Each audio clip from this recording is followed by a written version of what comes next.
एक तनख्वाह से कितनी बार टैक्स दूं और क्यों?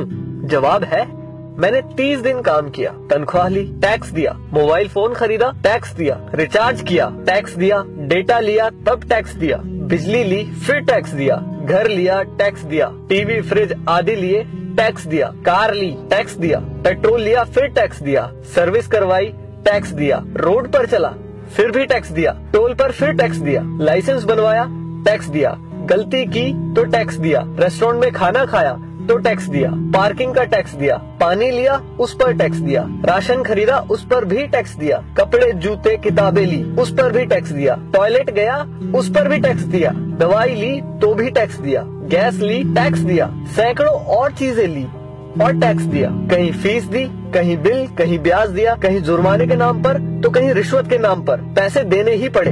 ये सब ड्रामे के बाद गलती से सेविंग में बचा लिया तो फिर टैक्स दिया। सारी उम्र काम करने के बाद कोई सोशल सिक्योरिटी नहीं, कोई पेंशन नहीं, 5 साल के MP MLA रहते तो बात और थी, कोई मेडिकल सुविधा भी नहीं, बच्चों के लिए अच्छे स्कूल नहीं, पब्लिक ट्रांसपोर्ट नहीं, सड़कें खराब, स्ट्रीट लाइट खराब, हवा खराब, पानी खराब, फल सब्जी जहरीली, हॉस्पिटल महंगे, हर साल महंगाई की मार, आकस्मिक खर्चे व आपदाएं, उसके बाद हर जगह लाइनें। सारा पैसा गया कहाँ? करप्शन में, इलेक्शन में, अमीरों की सब्सिडी में, माल्या जैसों को भगाने में, अमीरों के फर्जी दिवालिया होने में, स्विस बैंकों में, नेताओं के बंगले और कारों में और हमें झंडू बाम बनाने में। अब किसको बोलूं कौन चोर है? आखिर कब तक हमारे देशवासी यूं ही घिसटते जिंदगी जीते रहेंगे? मैं जितना देश और इस पर चिपके परिजीवियों के बारे में सोचता हूँ, परेशान हो जाता हूँ। समय आ गया है कि किसी की भी भक्ति से बढ़कर देश और देशवासियों के बारे में सोचें।